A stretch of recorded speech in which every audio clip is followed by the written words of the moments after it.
కొంతమంది అంటూ ఉంటారు రామాయణం ఫేక్, కురుక్షేత్రం ఫేక్.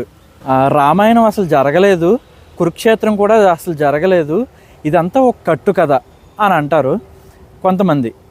నేను ఎవరి గురించి మాట్లాడుతున్నానో మీకు తెలుసు. ఎందుకంటే వాళ్ళ తప్పేం లేదు ఇందులో. వాళ్ళని ఎడ్యుకేట్ చేస్తున్నారు చూసారా, వాళ్ళదనమాట ఇదంతా కూడా. కావాలని ఇదంతా చేస్తున్నారు. ఎందుకంటే రామాయణం జరిగింది నిజమే, కురుక్షేత్రం జరిగింది కూడా నిజమే.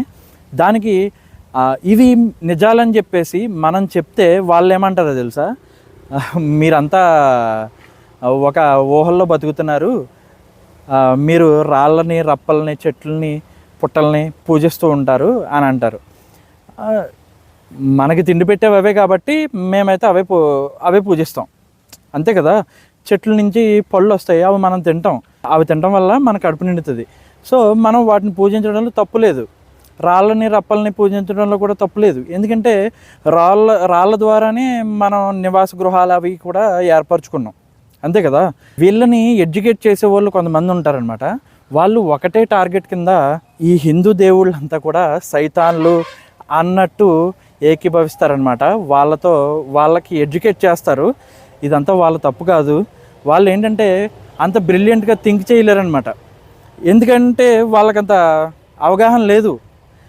ఒకళ్ళు చెప్పిందే నిజం అనుకుంటారు, వాళ్ళకి ఎవరైతే చెప్తారో వాళ్ళు చెప్పిందే నిజం అనుకుంటారు. ఇప్పుడు రామాయణం ఫేక్ అనడానికి, కురుక్షేత్రం ఫేక్ అనడానికి, ఇదంతా జరగలేదు, ఇదంతా కట్టు కదా అని వాళ్ళు ఎలా జడ్జ్ చేస్తారు? జస్ట్ నా ఒపీనియన్ నేను చెప్తున్నాను. వాళ్ళు ఎలా జడ్జ్ చేస్తారు? ఒకవేళ రామాయణ గ్రంథం, కురుక్షేత్రం ఇదంతా కూడా భగవద్గీత ఇవన్నీ అబద్ధాలైతే ఇప్పుడు ఇటువంటి గ్రంథాలు మహాపవిత్రం, మనకి మార్గనిర్దేశం, మన జీవితంలో మార్గనిర్దేశం చేసేవి ఈ గ్రంథాలే. ఈ గ్రంథాలని వాళ్ళు ఫేక్ అంటే వాళ్ళ గ్రంథాలు కూడా ఫేకే, అంతే కదా. వాళ్ళ గ్రంథాలు ఎందుకు నిజమవ్వాలి? అంతే కదా. ఇప్పుడు మన గ్రంథాలు ఫేక్ అయినప్పుడు, మనవి కట్టుకథలైనప్పుడు వాళ్ళవి ఎందుకు నిజాలు అవ్వాలి? థింక్ బ్రిలియంట్గా థింక్ చేయాలి వాళ్ళైనని. ఇప్పుడు ఎవరో చెప్పింది నమ్మేయటం కాదు కదా. దీని గురించి ఇంకో వీడియోలో మాట్లాడదాం. ఇప్పుడు ప్రజెంట్ అయితే ఇక్కడితో ఈ వీడియో ఎండ్ చేద్దాం. షార్ట్ వీడియో కదా, అంత లెంతీ ఉండదు. ఈ వీడియో నచ్చితే కనుక ఒక లైక్ చేయండి.